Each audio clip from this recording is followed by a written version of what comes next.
All right, so we're gonna talk about the movie Valentine.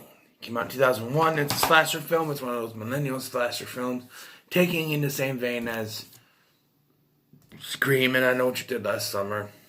Um, well, first of all, history. Me at least. Last year around this time, I actually watched this on Vudu. They had on Vudu. It's still free to watch on Vudu, but I wanted to have a physical copy so I could just show you guys, that I have it. And I know they have a Scream Factory Blu-ray release, but that thing's expensive as hell for me. So, and this was like $5. So I figured, excuse me. I remember I first watched it, and to me, the reveal of who the killer was just out of nowhere. And watching it this time, it's still out of nowhere. Even though I knew what was going to happen, it really does come out of nowhere. This movie, the ending it's not an ending, so to speak. It's weird. It's just, okay, so the story focuses on these now adult women who 20 years earlier, or 10 years earlier, I should say, like college age or something. 10 years earlier, there was an incident at their junior high school, or their high school, whatever. Well, I think it was junior high school, which begs the question how old they actually are. But there was an incident where there was this nerdy kid named Jeremy Melton, and he was talking to the girls, and he was disgusting, except for one of them, whose name is Dorothy, because she was fat. She actually, accepted him, and they started making out. However, these bullies, these boys, went off on them, and so Dorothy said that Jeremy attacked her, and so they attacked Jeremy. They stripped down his underpants, a thing, and there's this Cupid mask, cherub mask that was there. One of the people was wearing it, sort of a thing for their dance, I guess. Now 10 years later, people start to die, and it starts with one of their friends named Shelley, played by Katherine Heigl, who's on the cover, but it's like Drew Barrymore in Scream. She's like 5 minutes. They show her out on a date with some jerk who is presumed to be the killer for most of the film until the climax. But, and then she's murdered in a morgue. She's a med student. She gets killed. And not for nothing, I know Katherine Heigl has gone on to do better things, and it's good for her. She's terrible in this movie. I think maybe she didn't give a shit about this part in this movie. And I know it's Katherine Heigl I'm talking about. She's notorious for her attitude or whatever, but her role in Under Siege 2, as minimal as it was, she had more screen time in that than this, and she didn't have that very many lines, but she did well with that. Here, she's phoning it in. Like, she could literally be sitting on the phone, oh no. Just like, there's a scene where she's talking to this guy, a security guard or something. And he said, are you going to be okay? And she's like, it's okay, I have Chad, my cadaver. I'm like, well, she gets killed, throat slit. But, yeah, so these girls start getting these letters from a JM, which the cops think is Jason Marquette, which is the guy that went out with Shelley. And let's talk about this cop guy, right? He's a creeper. He's like totally getting googly eyes for Denise Richards here, which is Denise Richards, so I can't blame him. But every time they're in the same scene together, he's just like, in his mind, he's thinking, I understand she's attractive, but you're a cop. You're supposed to do your job. and there's not even a payoff for that. This sleazebug keeps, looking at her, and he puts his... there's one time when he keeps her behind, and he actually puts his hand on her thigh. You don't get a comeuppance with that. You don't see his death. There's a scene where Marley Shelton's character, she's trying to call him, And then she hears the phone ringing, and she finds an IOU given to her by her boyfriend, which there's a hint. But then when she moves that, the cop's head just kind of bobs up in the lagoon there. We don't get to see him killed. I know the MPAA went down on this movie, but we don't get to see him killed. You need a payoff for a sleazeball like that. And you don't get it. I mean, we get a payoff for a sleazeball. There's this guy. It's Marley Shelton's neighbor in the movie. He's a sleazeball. He's in there trying on her underwear when the killer shows up, and the killer just kills him. I'm like, okay, that's justification, I guess. But does it make sense? I don't know. You just need another kill, I guess. And this movie is so nonsensical, as it goes from so there's this. So I'm gonna have to spoil the killer is David Boreanaz. David Boreanaz plays Adam. He's the killer. He's Jeremy Milton. They go through this thing that it could be anyone, but we're shown at the beginning of the film that Jeremy Milton has nosebleeds. And this killer, through the mask somehow, keeps getting nosebleeds. I understand the nose hole's there, but it wouldn't go over the mask. It'd go under the mask. Your nose doesn't bleed over a mask. It doesn't make any sense. That's not... No. If I'm wrong, let me know. But as far as I know, you put on a mask, it's going to bleed under the mask, not over the mask. There's no... Unless you have it hose hooked up to go out of the mask, that means he would purposely be having a bleeding nose, which makes no sense. But that's just to show us that it's Jeremy Milton. When they go to the cops say they have an old picture of Jeremy Milton and they try to make him look older. And they said, anyone like this. And to me, I know that the payoff is that it's David Boreanaz. But to me, he looks more like Campbell, which is Dorothy's boyfriend. Dorothy was the fat chick. And here's the thing, though. As far as I see this, Marley Shelton's character is the main character. I mean, it pushes back and forth between all the characters, but Marley Shelton is seen as like this. She's the final girl. So, and but they were going back and forth between her and Dorothy, and that's why the ending is so muddled up. Is they decided, we got to pick one of them as the final girl, her, and they pointed to Marley Shelton, and then the ending is so muddled because of it, because you see two different sides to this. You see Marley Shelton's point of view. You see Dorothy's point of view. I can't remember her name. What was it? Kate. You see Kate's point of view, and you see Dorothy's point of view. And Dorothy's this rich snob-like woman. So the fact that she was fat shouldn't mean anything because she's rich now. But she lets her boyfriend, she's only known for a month, move into the house because supposedly his roommate stopped paying rent. But he's a con artist, and he gets what's coming to him. We get that sleazebag. These sleazebags we see get killed. But not the one that should have we'd seen. Just his bobbing head because they didn't... I don't know. So, eventually, people getting killed off left and right. Even, he kills the maid and then stumbles into a room where there's someone else there, so kills her, which is a pretty decent kill. Shoves her head down on a broken shower. They have those glass shower doors? Well, that's shattered, and he shoves her head down on that. That's a pretty good quick kill. Like I said, most of the kills are, they're not the best. There's no carnage because it's cutaways. The next movie I'm about to watch, My Brother Valentine 3D, is going to have more better kills, even though it's a 3D thing. But, anyway,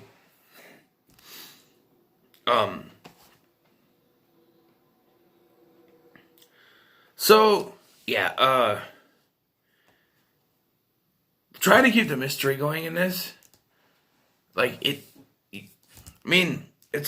Keeping the mystery going is okay, because you don't know who Jeremy Milton could be. Even though I think it should have been Campbell. But he had his own separate story going on, so that wouldn't make sense.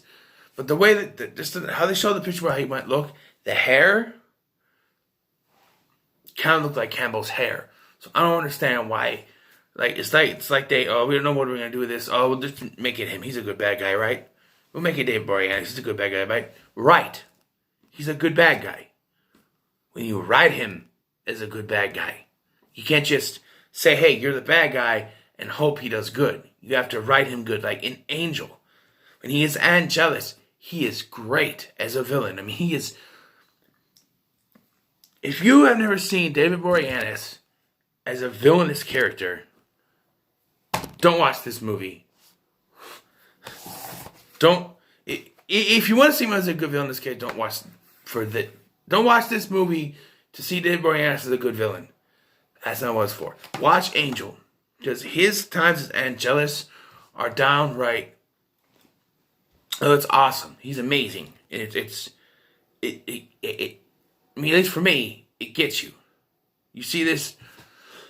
There's a dark person here. He's an alcoholic, and he has one creepy moment in this film where he comes down, but you can tell that he's acting like he doesn't know what's going on.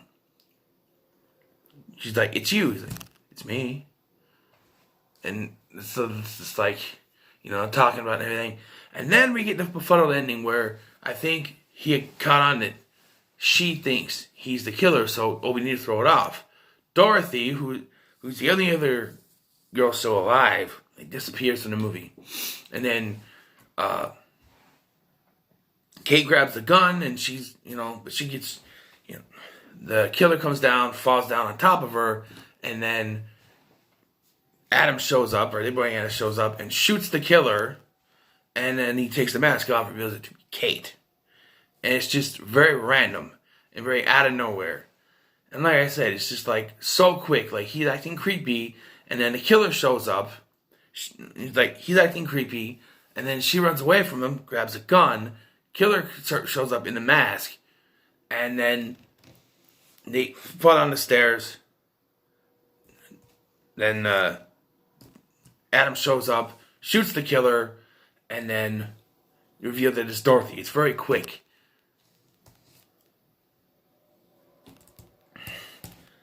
I think because you have David Boreanaz, one of the greatest villainous character actors you could have in a film. You don't give him a monologue. You give him one little creepy scene.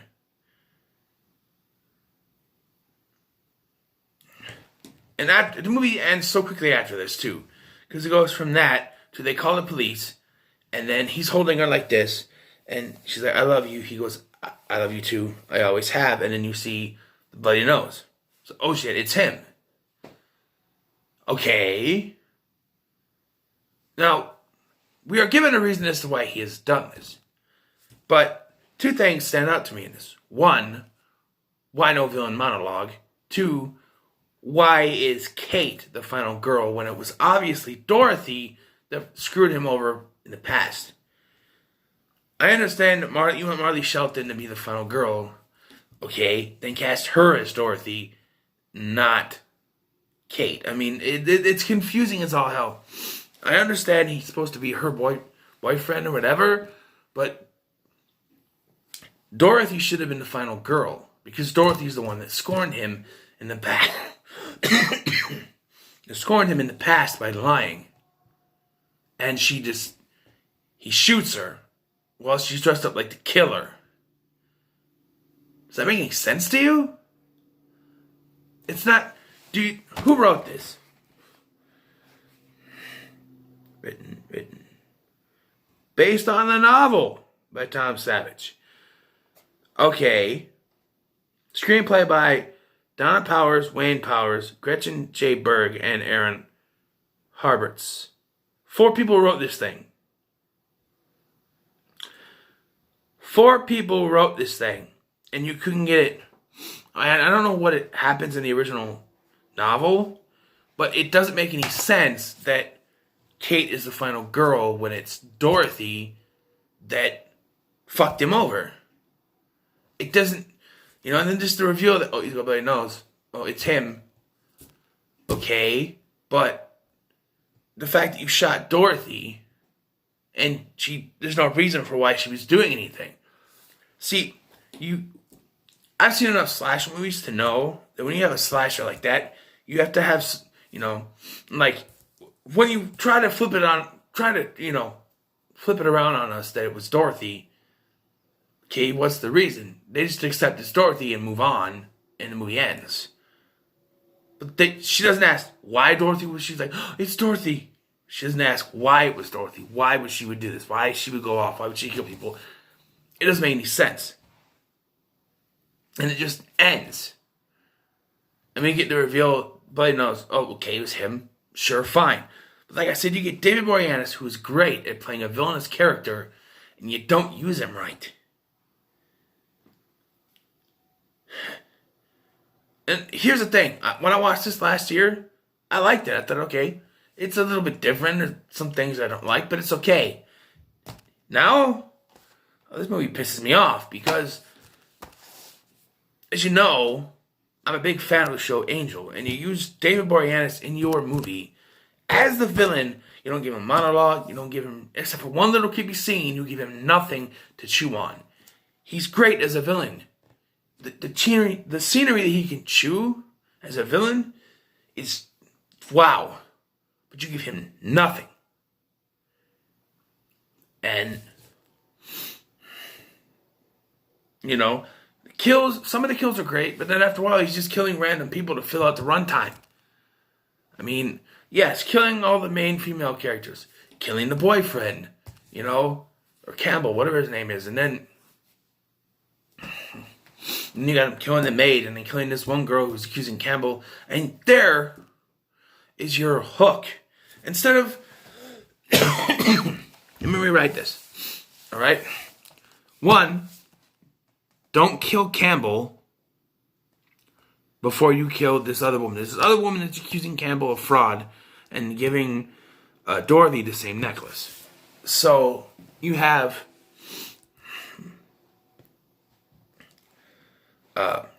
first of all, it's my little rewrite. Don't kill Campbell at all. Why? Here's why. Because if you're going to put it around, here's what you'll do. So, you don't kill Campbell. You don't kill Campbell. But you have this, instead of the maid, you kill the maid, whatever. Show him killing the maid. But then you don't have him drag the body, whatever. Show him killing the maid, and then you have that lady go off on them at the party, and then you see that lady get killed. And right away you think, okay, it's got to be Campbell. And then at the end, then you do everything the way it was without showing Campbell for the rest of the party. And you can make an excuse, oh, Campbell was busy doing his business thing or whatever. He didn't care about the party until the end. You see that you have the Dorothy thing. You do your whole David Boreanaz Dorothy thing, whatever. Do the whole thing the way it's written, where she's dressed up in a costume, they fall down the stairs, Boreanaz shoots her, Adam shoots her, whatever, and then they unmask her, and then you have Campbell walk in. What's going on? Dorothy. And then you explain, that she went nuts or something, like it could be, she must have, I don't know. She must have lost her mind, went on a killing spree, blamed Jeremy Melton. Especially when they find the one chick's body. Oh, she killed her for me? And then you do the twist. You have Campbell kind of look down and go, I told her she couldn't cut it. And then he grabs a gun, shoots Boreanaz in the leg, knocking him down, and it's him and Kate. You give Kate a reason to be the final girl because, Then you have Campbell give this monologue about how that night Dorothy apologized to him, but he still got sent away. Like, he got sent away to the mental institution, but Dorothy kept visiting him secretly. And they worked this out together. And then it explains why she's not a final girl, because she's also one of the killers. Maybe not shoot Boy Anderson, like shoot him so it looks like he's dead, and then he comes to the rescue at the end, and then you have the hug scene, you know, and then you don't do the blood because he's not Jeremy Melton. This ending makes a lot more sense. Yes, he was being creepy, but he was drunk. You could put that around. He was drunk. He'd been drinking. He's an alcoholic. The fact that Adam is an alcoholic has no bearing on the plot whatsoever, other than for Kate to keep running away from him because of it. My ending kind of twists that around and say, oh, he was drunk, so that's why he was acting weird. And then it is Campbell, and he and Dorothy were working together. Isn't that a better ending? Isn't that a better ending than what we got? Just a quick ending, like what? You don't even have time to process what actually happened. As this movie stands, without my ending would have been better. Wouldn't have made it too much better, but it gets a 6 for me. Because this movie is, it's a product of its time, I'll tell you that much. 6 out of 10 for me. What are your thoughts on Valentine? Let me know in the comments below. Like, share, and subscribe. And I'll see you in the next one. Happy Valentine's Day! This